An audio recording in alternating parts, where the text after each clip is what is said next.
Basic बातें हम लोग को जानकारी रखनी है वो क्या है, कौन सी बात बेसिक के तौर पर हमें जानकारी रखनी चाहिए। तो इसके लिए थोड़ा सा इस ग्राफिक से हम आपको बाहर लेकर के चलते हैं।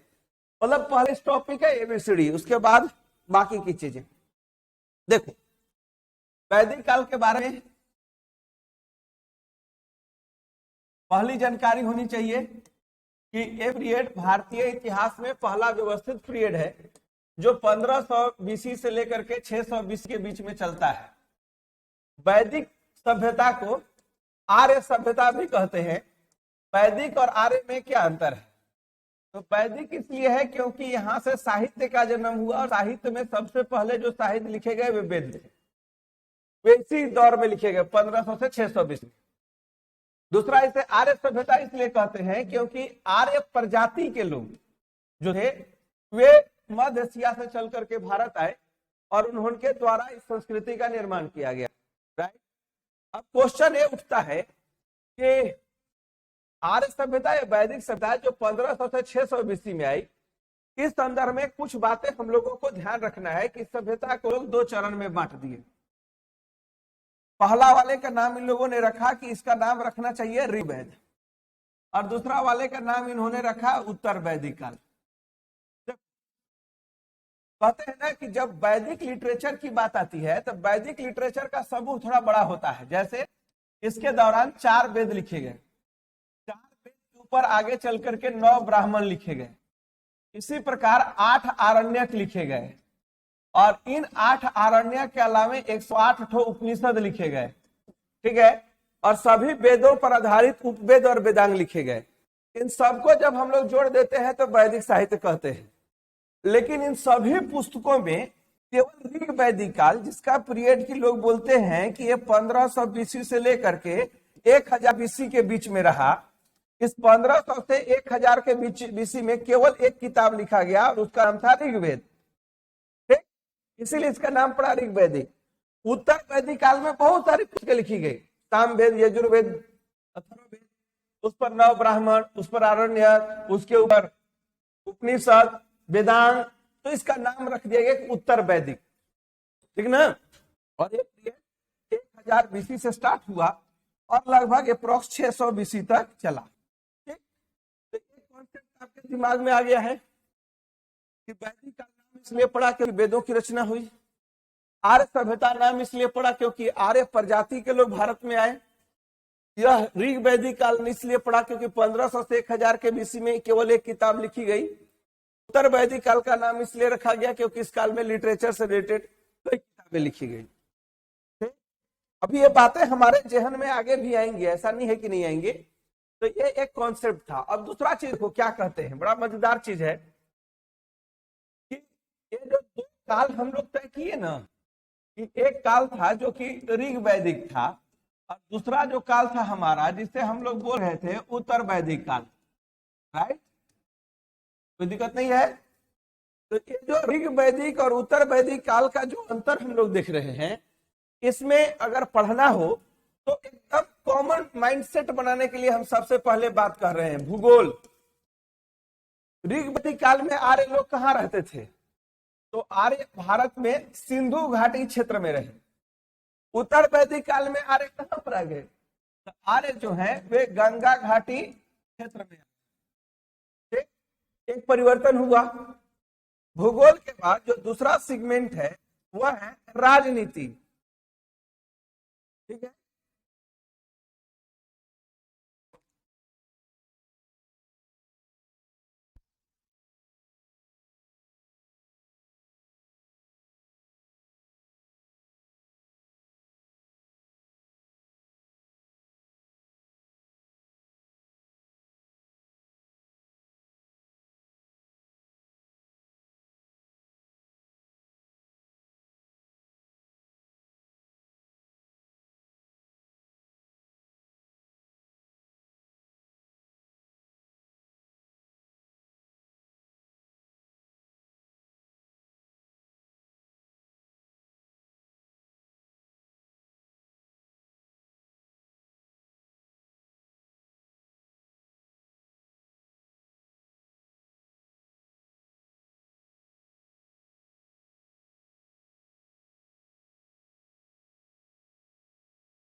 बीच में आवाज कहीं चली गई थी, आवाज को भेज दिया गया था।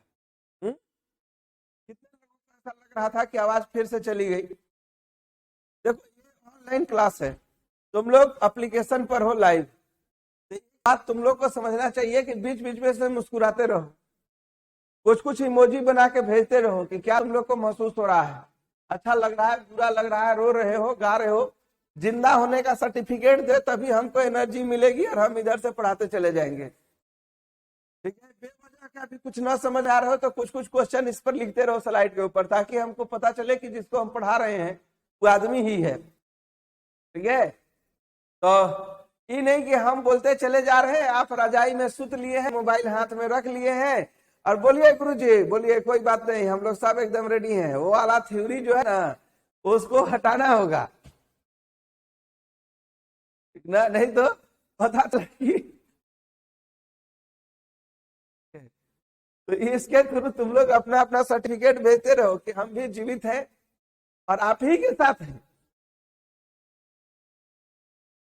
चलो दूसरी बात, अगर बात राजनीति की जाए तो ऋग वैदिक काल के राजनीति में क्या है? ऋग वैदिक काल के राजनीति में देखो, राजनीति कितने चीजों से मिलकर बनता है। पहला राजा, दूसरा राज्य, ठीक है, तीसरा कर, चौथा सेना और इसके बाद एक स्थान आता है संस्था। तो ऋग वैदिक काल में राजा का मतलब होता था कि 10 वो कबीला का मुखिया, उससे बेसी उसका कोई औकात नहीं था। राज्य, आधुनिक राज्य जैसा कोई विचार लोगों के दिमाग में नहीं था। कर, एक तो बलि नामक कर लोग लेते थे, लेकिन मन होके तो दो, नहीं मन हो तो छोड़ दो, मतलब स्वैच्छिक इच्छा पर निर्भर है। सेना, इस समय तक कबीलाई सेना थी, राजकीय सेना नहीं थी, लेकिन कबीला की संस्था थी। संस्था, सभा, समिति और विधान, 3 संस्थाएं थी। पुरुष महिला सब बैठते थे और मिलजुल के फैसले करते थे। लेकिन यहां पर जब आओगे तो फिर वही टॉपिक आएगा, राजा, राज्य, कर, सेना और संस्था। क्या मजा आने वाला है?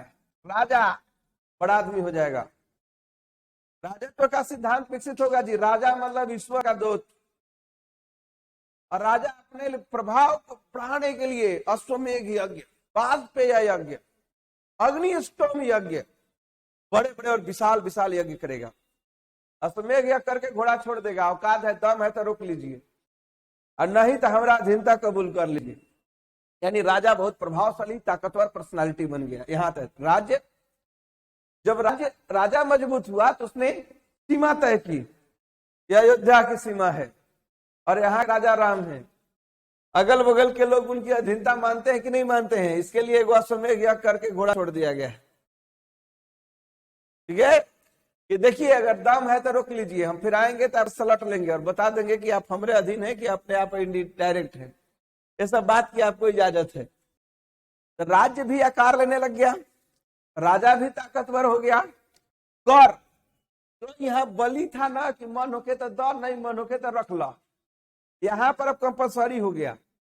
और इसको वसूलने के लिए एक अलग से ऑफिसर भी अपॉइंटमेंट हो गया, घरे घरे जाके वसूल लेगा। राजा में सहयोग देने के लिए मंत्री वगैरह विकसित हो जाएंगे, लेकिन सेना अस्थायी हो जाएगी और संस्था, सभा, समिति और विधत जैसी जो संस्थाएं सब मर जाएंगी, इनको कोई पूछने वाला नहीं रह जाएगा। ठीक है, सभा और समिति को कहा जाता है कि प्रजापति की बेटी है, और लड़की की स्थिति इतनी खराब हो जाएगी कि लोग बोलेंगे कि पुत्र जो है भवसागर को पार करने वाला होता है और पुत्री जो होता है वो नरक में डुबोने वाली होती है।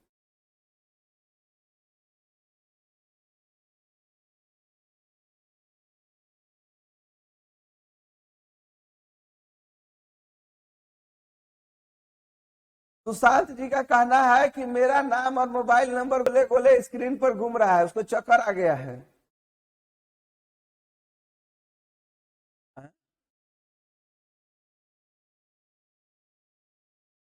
ठीक है, जो अपना ऐड करके रखे होंगे तो सबका घूम रहा होगा। देखिए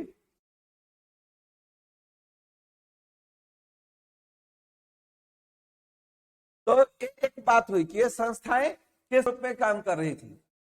अब इसी पॉइंट को हम थोड़ा सा और आगे बढ़ाते हैं, ठीक ना। मतलब राजा मजबूत हुआ, राज्य की अवधारणा प्रकट हुई, कर अनिवार्य हुए, सेना अस्थायी हुआ, संस्था का महत्व घट गया। संस्था की जगह पर राजा को सहयोग देने के लिए जो रत्नीन, जो पहले से ही होते थे, ये बड़े प्रभावशाली हो गए। अब देखो, राजनीति से निकलिए तो किस चीज पर बात होनी चाहिए, तो समाज पर। समाज में 3 गो टॉपिक बड़ा इंपॉर्टेंट होता है जी। एक को बोलते हैं वर्ण व्यवस्था, एक को क्या बोलते हैं, वर्ण व्यवस्था। दूसरा को बोलते हैं पुरुष और महिला लैंगिक भेदभाव, ठीक है। और तीसरा सामाजिक नियम। मतलब वर्ण व्यवस्था का मतलब ऋग्वेद काल में जो वर्ण होता था ना, उसका मतलब होता था चमड़ी के रंग, गोर की करिया। मतलब गौर वर्ण और श्याम वर्ण में ये बटा हुआ था, ठीक है। जबकि अगर देखा जाए तो वर्ण व्यवस्था में इसी काल के लास्ट में, मतलब ऋग्वैदिक काल के जब समाप्ति का टाइम चल रहा था, तो एक कथा आती है। एक आदि पुरुष है ब्रह्मा, इनके 4 अंगों से 4 वर्ण उत्पत्ति हुए। किससे? मुख से ब्राह्मण, भुजा से क्षत्रिय, उदर से वैश्य, पाद से शूद्र। चारों को काम दे दिया गया। पंडित जी मुंह से आए, दिन भर फटर फटर फटर फटर फटर करते रहेंगे। भुजा से क्षत्रिय आए होंगे, बेवजह के तलवार लेके रोड पर अखड़त रहेंगे।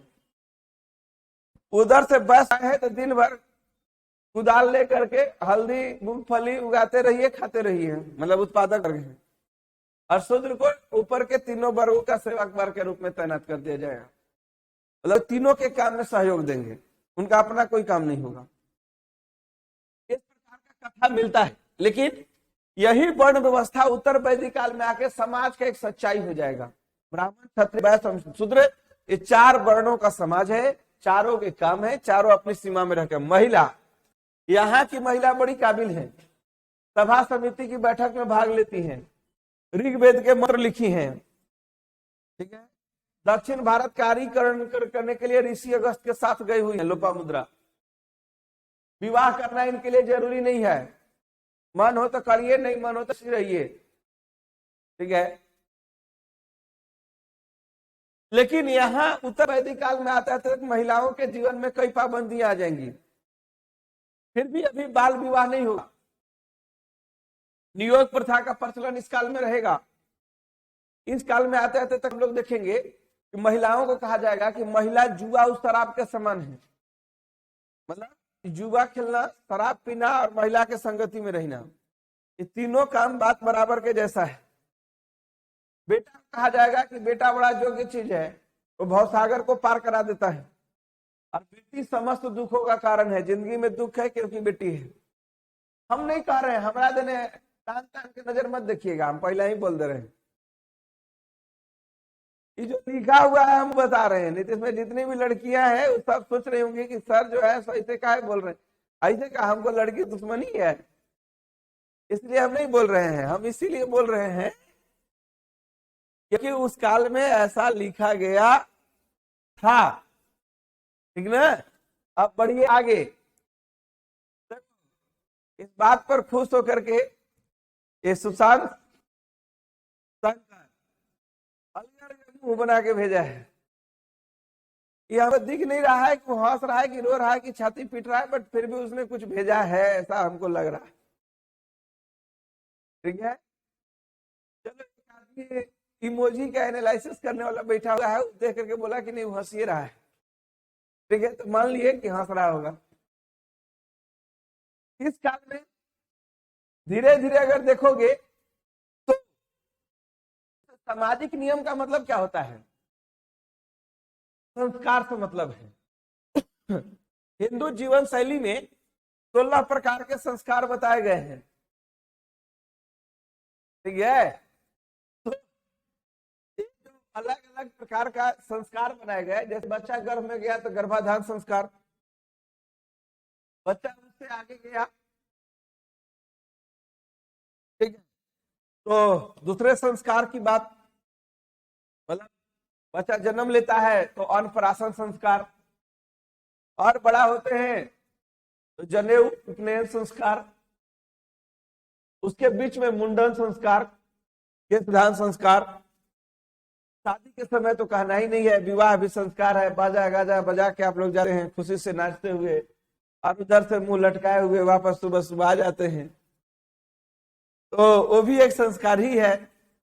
और जीवन का अंतिम संस्कार जो है, वो संस्कार क्या है? मृतक संस्कार, मृतक विधि संस्कार को हम लोग सबसे लास्ट में रखते हैं। ये सभी नियम इस काल में भी आ गए थे, इस काल में भी आ गए थे, मतलब सामाजिक दृष्टिकोण से क्या बदलाव हुए आप उसको समझ गए। अब देखो, सामाजिक वाला बात जब समझ गए हो, आप लोग थोड़ा सा टॉपिक को चेंज करते हैं ना, और लेकर कहते हैं कि समाज के बाद अर्थव्यवस्था की बात की जाएगी। तो देखो, अर्थव्यवस्था में इसी चीज को क्या होना चाहिए? पहला, कृषि का स्थिति क्या है? दूसरा, पशुपालन का स्थिति क्या है? तीसरा, कृषि एवं पशुपालन के अलावा हम लोग क्या करते हैं, व्यवसाय की स्थिति क्या है? तीन चीज से आर्थिक क्रियाकलाप होते हैं। तो कृषि ऋग्वैदिक काल में सेकेंडरी पेशा है और पशु को पालना प्राइमरी पेशा है। लेकिन उत्तर वैदिक काल में चेंज हो जाएगा, यहाँ पहला काम है खेती करना और दूसरा काम होगा पशु पालना, यानी एक चेंजिंग हुआ। यहाँ मुख्य रूप से पशुपालक हैं, गाय और घोड़ा इनका सबसे मुख्य पशु है, और इस काम में इनका मुख्य काम है कृषि करना जरूरी के अनुसार। व्यवसाय बहुत व्यवस्थित नहीं है, लेकिन फिर भी रथ बनाने वाले लोग बाकी लोगों का उदाहरण मिलता है। और बाद में हम लोग इधर देखते हैं कि कई वणिक वर्गों का उदय इस काल में आते आते तक हो जाएगा। अर्थव्यवस्था के बाद एक टॉपिक और जिसके लिए आप बेचैन रहते हैं, और वह धर्म। देखिए, यहाँ पर ऋग्वेद काल में धर्म जो है वो एक ईश्वरवादी है, लेकिन धीरे धीरे बहुदेववादी हो रहा है। इनके सबसे बड़े और विशाल जो देवता है, जो सबसे ज्यादा मान है, उनका नाम है इंद्र। इसका दूसरे देवता का नाम है अग्नि, और तीसरे प्रमुख देवता का नाम है वरुण। लेकिन यहाँ आते आते तक ये तीनों चल जाएंगे, दुनिया में कट ऑफ कर लेंगे, और इनकी जगह पर त्रिदेव की संकल्पना आएगी, ब्रह्मा, विष्णु, महेश, और इन सब के आगे आगे चलेंगे गणेश। ठीक है, त्रिदेव की संकल्पना आएगी, जो आज भी भारतीय जनमानस में बड़ा ही अस्थायी रूप से बसा हुआ है। तो इससे इतना तो हम लोगों को पता चल गया कि हमको वैदिक काल में पढ़ना क्या है। ठीक है, वैदिक काल में पढ़ना है आर्य कौन थे, वैदिक साहित्य क्या था, आज भारत में कैसे आए, कहां आन के बसे, उत्तर वैदिक काल की राजनीति और ऋग वैदिक काल की राजनीति में क्या अंतर था, दोनों समाज में क्या अंतर थे, दोनों की अर्थव्यवस्था में किस प्रकार के अंतर थे, और अंततः दोनों के धार्मिक क्रियाकलाप में किस प्रकार के अंतर थे। इतना सारा पॉइंट क्लियर।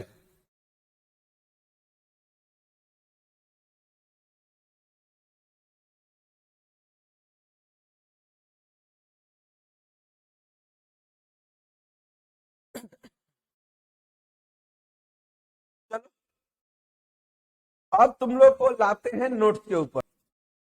कितने लोग इसमें ऐसे लोग हैं जिनके पास पढ़ने के दौरान सामने नोट्स है, उसका अपना एक एक फोटो खींच करके भेजें, व्हाट्सएप ग्रुप में भेजें। 1.5 मिनट के अंदर अगर आगे पढ़ना है तो, जिसके पास नोट्स नहीं है रोने टाइप का मुंह बना के भेजे।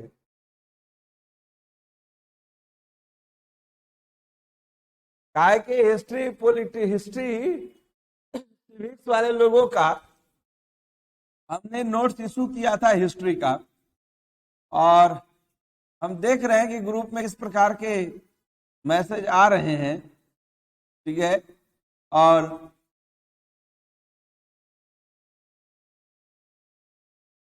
क्लास हो रहा है, लक्ष्मी कुमारी, मेरा नहीं हो रहा है, ऐसे काहे हुआ है? चलो, सबसे पहले मैसेज आया है, आप इधर पूरा नोट्स का तुम धाजी उड़ा दी है।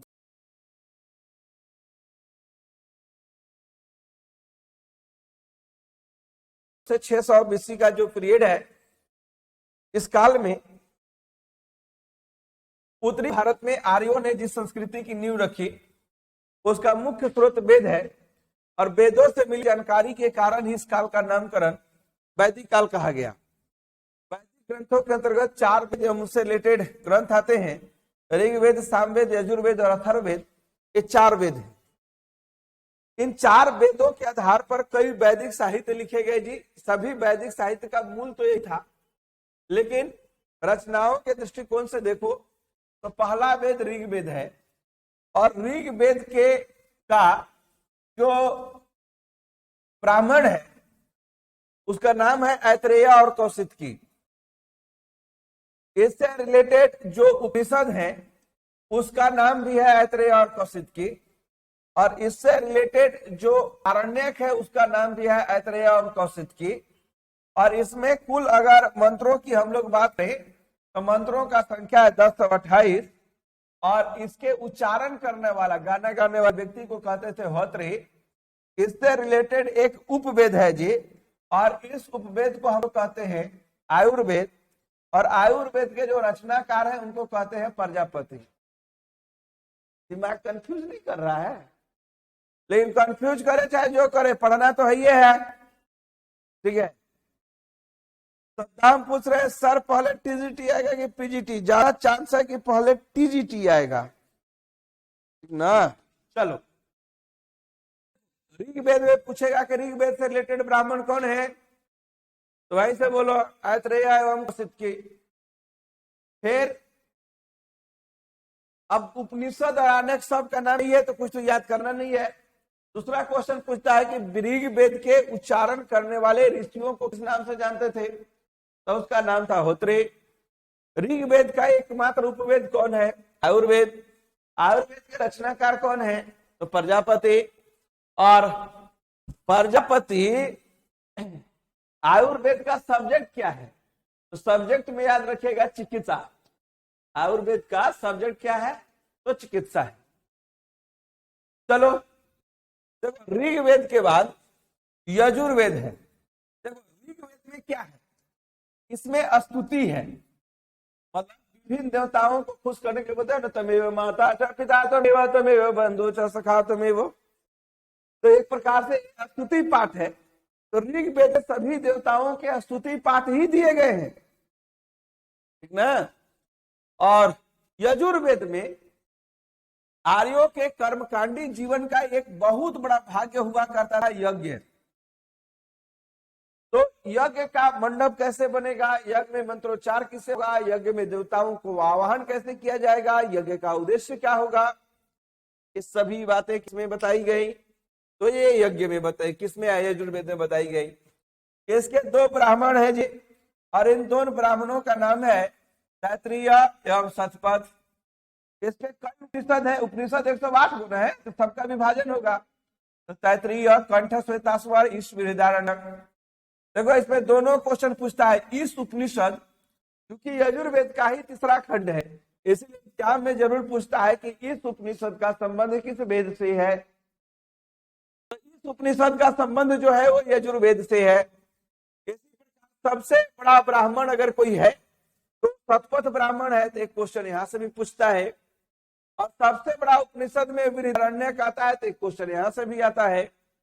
इसी प्रकार इससे रिलेटेड आरण्यक भी है, ठीक है, तैत्तिरीय, बृहदारण्यक और शतपथ। इसके उच्चारणकर्ता को क्या बोलते हैं? अधरायु। इसका उपवेद क्या है? धनुर्वेदा। धनुर्वेदा के रचनाकार कौन है? विश्वामित्र, ठीक है। धनुर्वेद में किस चीज का प्रशिक्षण दिया जाता है? तो युद्ध कौशल का प्रशिक्षण दिया जाता है। समझ में आ रहा है कि नहीं आ रहा है? जरा सा मुस्कुराइए और यहां लिख के बताइए।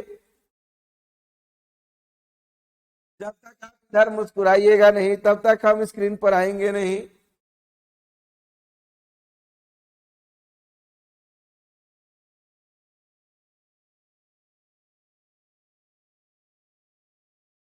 विकास आ रहा है, सब इमोजी का ठीका लेके बैठे हो सुशांत।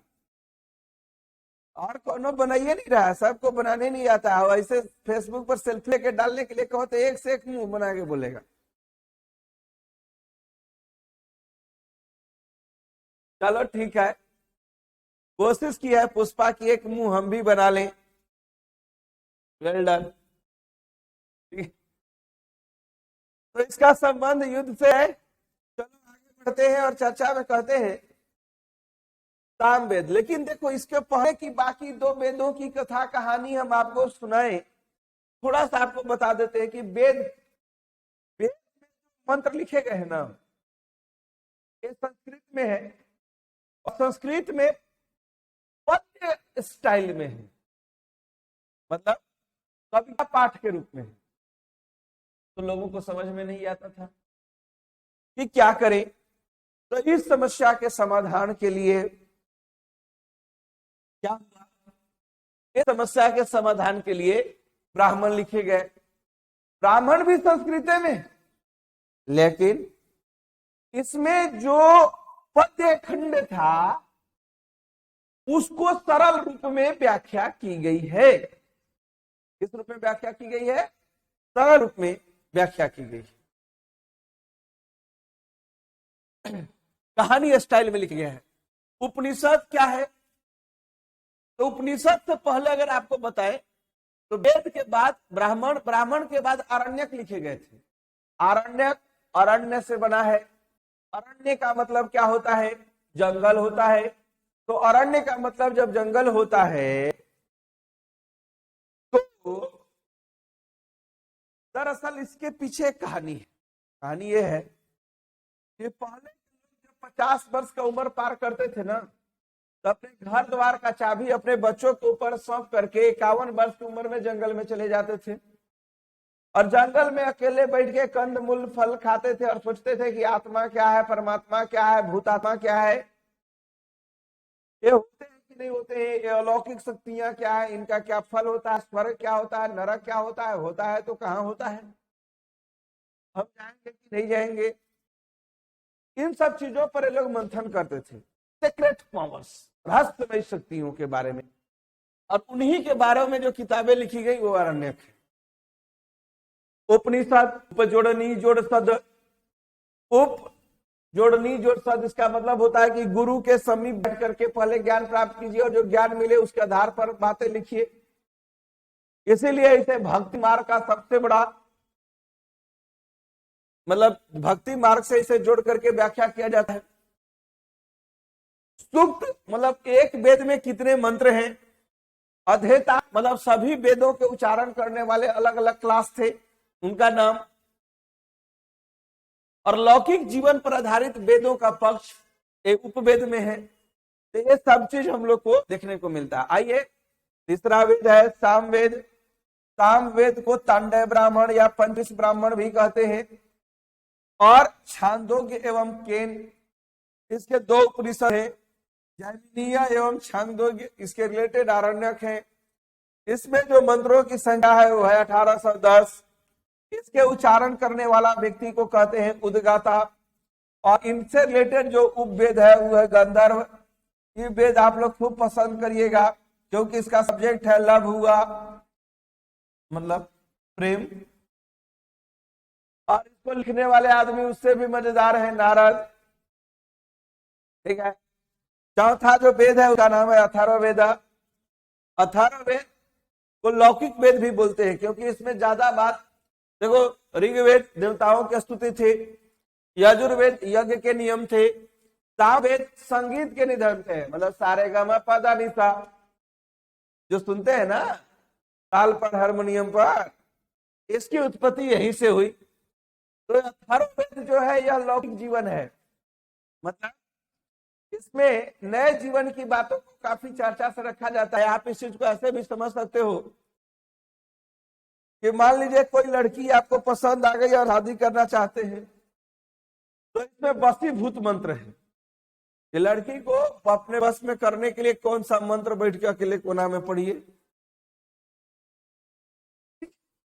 लौकिक जीवन का मतलब यही है। इसी प्रकार अगर किसी लड़की को कोई लड़का पसंद आया तो लौकिक जीवन। इसी में गायत्री मंत्र की महिमा बताई गई है, मतलब भूत प्रेत आदि के बारे में भी चर्चा किया गया है। तो लोग बोलते हैं ना कि ये जो है ये लोगों के जीवन के समस्याओं के निदान, रोगों के, दुखों के विनाश, अकाल भूकंप के विनाश जैसे चीजों के ऊपर भी ये प्रकाश डालता है। इसका एकमात्र ब्राह्मण है गोपथ, और एग्जाम का ही दुलरुआ है। बहुत एग्जाम में पूछता है कि अथर्ववेद का ब्राह्मण क्या है, तो गोपथ है। फिर कहते हैं कि इसके 3 उपनिषद है, प्रश्न, मुंडक और मांडुक्य। एक तो आपके जीवन में ऐसे बैठा हुआ है, सत्यमेव जयते कहां से लिया गया है, तो मांडुक्य उपनिषद से, जहां से क्वेश्चन बना है। इसमें 6000 मंत्र है, और इसके उच्चारणकर्ता को क्या कहते हैं, ब्रह्म कहते हैं। इसका एक उपवेद है शिल्प। शिल्प वेद का मतलब है कंस्ट्रक्शन लाइन, निर्माण, घर दुराग कैसे बनाएंगे। और इसके प्रवर्तक कौन है, विश्वकर्मा। ऐसे भी विश्वकर्मा भगवान के पूजा तो आप लोग जरूर करते हैं, भरे घर में वो खाली बाइके हो। जिसके घर में बाइक नहीं है वो तो मिक्सी ग्राइंडर को भी पूजते ही रहता है 17 सितंबर विश्वकर्मा भगवान को। तो वे भवन निर्माण से संबंधित व्यक्ति हैं, और उन्हीं से रिलेटेड रचनाएं हैं, ठीक ना।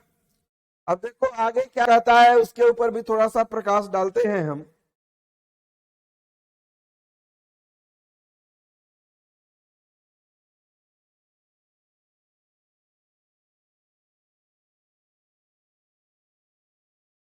तो ये वैदिक साहित्य को अब हमको लगता है कि आप समझ जाइएगा, आगे चल करके वैदिक साहित्य खत्म नहीं हुआ है, ये बीच में हर जगह अपना प्रेजेंटेशन देते रहेगा।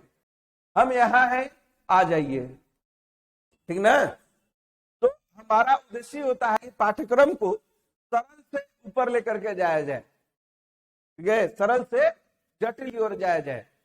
इसीलिए पहले फेज में हम लोगों ने कॉन्सेप्ट देखा, दूसरे में इन चीजों की चर्चा की। अब देखो आगे क्या कहता है। कहते हैं कि यद्यपि वेदों की रचना 1500 से 600 ईस्वी पूर्व के बीच की गई, तथा इसे लिखने का पीरियड लगभग 600 बीसी के ही आसपास है जी। और इस संस्कृति के निर्माता आर्य थे, इसी कारण वैदिक सभ्यता को आर्य सभ्यता भी कहते हैं। कभी कभी पूछता है जी कि आर्य का एडजेक्ट मीनिंग क्या होता है। तो आर्य का जो एडजेक्ट मीनिंग होता है उसका मतलब होता है श्रेष्ठ, उत्तम, उदार, सभ्य, ये सब आर्य के मीनिंग होते हैं। वैसे भी ऋग्वेद जो पहला पुस्तक है उसमें इस टर्म का उल्लेख 36 बार हुआ है, और यहाँ पर आर्य का मतलब सांस्कृतिक समुदाय का द्योतक है, मतलब एक कल्चर के लोग एक साथ अपने जगह पर रहते थे, इसीलिए इन्हें आर्य कहा जाता था। वैदिक काल के 2 खंड हैं, हम लोगों ने ऑलरेडी उसको देखा है, ऋग वैदिक काल और उत्तर वैदिक काल, 1000 बीसी से 600 बीसी के बीच में। अब यहां से हम लोगों का बेसिक कंप्लीट हुआ, और हम लोग आ जाएंगे कि ऋग वैदिक काल के बारे में कुछ जानकारियां प्राप्त करते हैं, ठीक है। तो ऋग्वेद के काल में सबसे पहले जो जानकारी है वो हम लोग चर्चा करेंगे कि ऋग्वेद में क्या क्या लिखा हुआ है। फिर ऋग्वेद काल में आर्य कहां पर आते थे, ऋग्वैदिक काल में आर्य कहां से चल करके भारत में आए। इस सारे प्रश्नों का उत्तर जो है वो हम लोगों को खोजना है। देखो कहते हैं कि ऋग्वेद काल के जानकारी का मुख्य स्रोत ऋग्वेद है।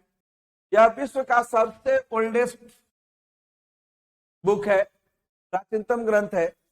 पूरा का पूरा ऋग्वेद 10 मंडल में बटा हुआ है। मंडल का मतलब होता है भाग। जैसे रामायण पढ़ते हैं ना, तो रामायण किस चीज में बटा हुआ है, कांड, लंका कांड, अयोध्या कांड, किष्किंधा कांड। महाभारत पर्व में बटा हुआ है। इसी प्रकार ऋग्वेद 10 मंडल में बटा हुआ है, और इसमें टोटल जो ऋचाएं हैं उनकी संख्या N028 है। ऋग्वेद में पहला एवं 10वां मंडल बाद में लिखा गया, जबकि 2 से 7 वाले की रचना पहले की गई, और 2 से 9 और 1 एवं 10 जो है यही दोनों बाद में लिखे गए खंड। ऋग्वेद की कई बातें ईरान ग्रंथ जैन अवस्था, केवल अवस्था नहीं है जी, उसके साथ एक वर्ड लिखिए, जैन अवस्था से मिलती हैं। दोनों ग्रंथों में कई देवी देवताओं के नाम एवं सामाजिक वर्ग में समानता है। हम बताएंगे कि इस बात को हम यहाँ क्यों बता रहे हैं, क्योंकि इससे हमें पता चलता है कि आर्य मध्य एशिया से ईरान होते हुए भारत आए थे। तो कहा जाता है ना जी कि आर्य लोग जो थे वो मूल रूप से मध्य एशिया से भारत आए थे। इस पॉइंट को समझने के लिए एक काम हम लोग करते हैं।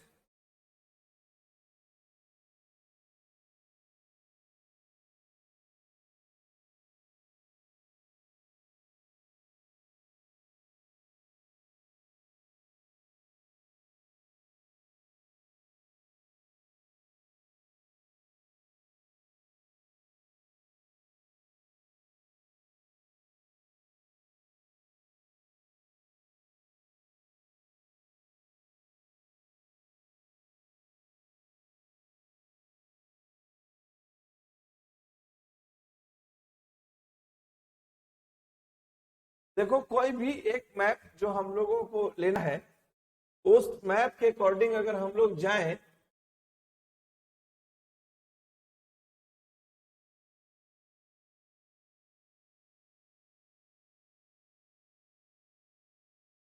तो ये देखो, इस लोकेशन पर आओ और देखिए क्या हो रहा है। इंडिया मेरा यहाँ है और एक कजाकिस्तान, ये वाला जो लोकेशन है ये मध्य एशिया का है।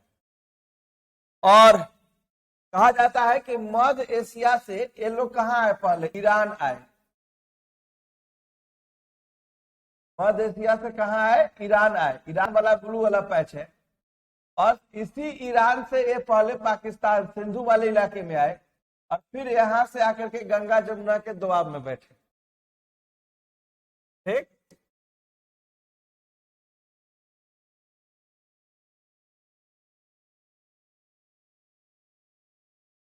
और बड़ा नहीं,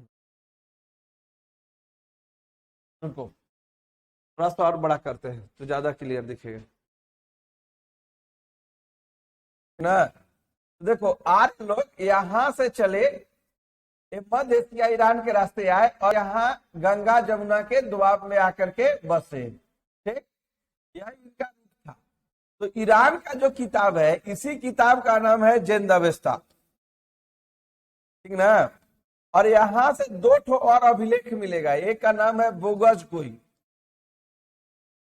ठीक है, और मितन्नी।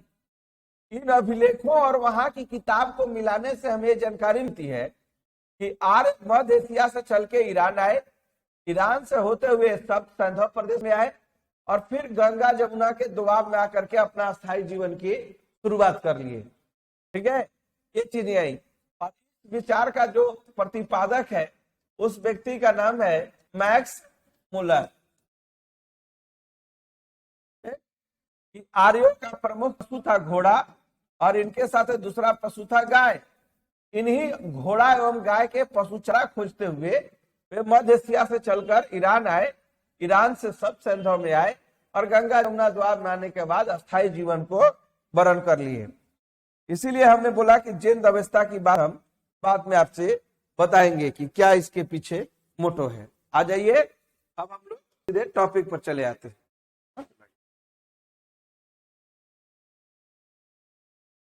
देखो, तो यहां से हम लोगों को क्या लेना है, देखो ऋग्वेदिक काल का जानकारी देने वाला एक महत्वपूर्ण स्रोत मध्य एशिया का बोगस कोई अभिलेख है। यह अभिलेख टाइम वाइज देखें तो 1420 का है। इसी अभिलेख को कुछ लोग मितन्नी अभिलेख के भी नाम से जानते हैं। इसमें 4 वैदिक देवी देवता इंद्र, मित्र, वरुण और नासत्य का नाम मिलता है। और चारों के चारों जो देवता हैं,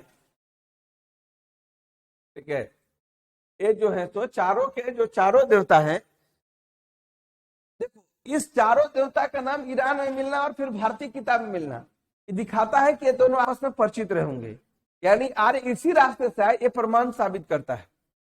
इसी प्रकार 1620 का एक कसी अभिलेख है, ये भी ईरान में है। और इस अभिलेख में कहा गया है जी, ईरान में आर्यों की एक शाखा आई थी जो धीरे धीरे भारत की ओर मूव कर गई।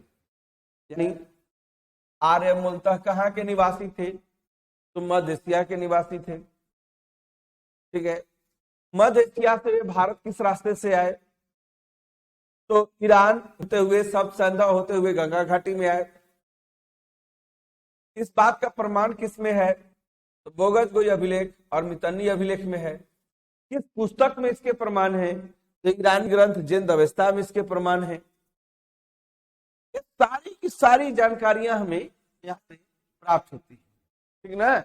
इसीलिए कभी भी यहां से किसी भी प्रकार का क्वेश्चन आए तो आप अब इसको हल कर सकते हैं। तो कहते हैं कि वैसे तो आर्य भारत में आए, लेकिन इनका मूल निवास कहाँ, स्थान कहाँ था, इसको लेके इतिहासकारों में भयंकर डिबेट है। किसी ने कुछ बताया, किसी ने कुछ बताया। फाइनली जो बात बताई गई उसमें क्या आई, उसको निकल करके आपको देखना है। तो आर्यों का मूल निवास स्थान यूरोप में था, ऐसा मानते हैं विलियम जोन्स। मैक्स मुलर अभी जिनके बारे में प्रमाणित कर रहे थे उन्होंने बताया मध्य एशिया। बाल गंगाधर तिलक ने कहा कि ये आर्कटिक प्रदेश के रहने वाले थे, ठीक है। दयानंद सरस्वती जो थे उन्होंने कहा कि नहीं, आर्य लोग मूल रूप से तिब्बती थे। पेंका और हट जैसे विद्वानों ने कहा कि ये जर्मनी से चल के भारत आए थे। गाइल्स ने कहा कि नहीं, ये हंगरी से इंडिया आए थे, यूरोपियन कंट्री है हंगरी। नेहरिंग कहते हैं कि ये साउथ रूस से इंडिया आए। तो मेयर का मानना है कि नहीं, पामीर का पठार जिसे विश्व का छत कहते हैं जो अफगानिस्तान में है, वहां से चल करके आए। इसके बाद जितने भी लोग हैं सब इंडियन माइंडसेट वाले। राजमौली पांडे कहते हैं कि नहीं, ये एमपी के रहने वाले थे, कहीं से आए वगैरह नहीं है। एलडी कल ने कहा कि ये कश्मीर से आए हैं, इसीलिए इन पर कोई डेट मत कीजिए। गंगानाथ झा ने कहा कि ये ब्रह्मर्षि प्रदेश में थे। ब्रह्मर्षि मतलब गंगा एवं जमुना के बीच के इलाके को ब्रह्मर्षि प्रदेश कहा जाता था, तो वहां से चल के आए थे। अविनाश चंद्र दास ने कहा कि आर्य जो है सो सब सिंधु प्रदेश से चल करके भारत में आए। सबका अपना लॉजिक है जी। दयानंद सरस्वती इसलिए कह रहे थे क्योंकि इनका मानना था कि मतलब वेशभूषा और रहन सहन, पहनावा ओढ़ावा से ये सभी के सभी क्या थे, तो एक तिब्बतियन से मिलते थे, इसीलिए इन्होंने कह दिया कि तिब्बत के मूल निवासी थे। आर्य लोग एक तौर पर कहते हैं कि 6 महीने का दिन और 6 महीने का रात होता है। यह सिचुएशन चूंकि अंटार्कटिक पर ही बनता है, इसी आधार पर तिलक ने कहा कि ये लोग वहीं north pole, south pole, north pole से चल करके आए थे। लेकिन इनमें इतने मतों में सबसे ज्यादा जिस मत की चर्चा स्वीकार्य है वह है मैक्स मुलर वाली थ्योरी, जो हम ऑलरेडी बताए कि आर्य मध्य एशिया से चल करके भारत में आए थे। आओ देखो कुछ और बात कर लेते हैं थोड़ा सा। कहते हैं कि secret books of the east, पूर्वी देशों के लिए रहस्यमय किताब, ये मैक्स मुलर की रचना है, जो जर्मन के विद्वान थे। इन्होंने इस बात को बताया कि आर्यों का मूल निवास स्थान मध्य एशिया है। यानी मैक्स मुलर की चर्चित किताब का नाम क्या है जी? Secret book of the East. ठीक है, इसी के जरिए ये चीजें सामने आई हैं।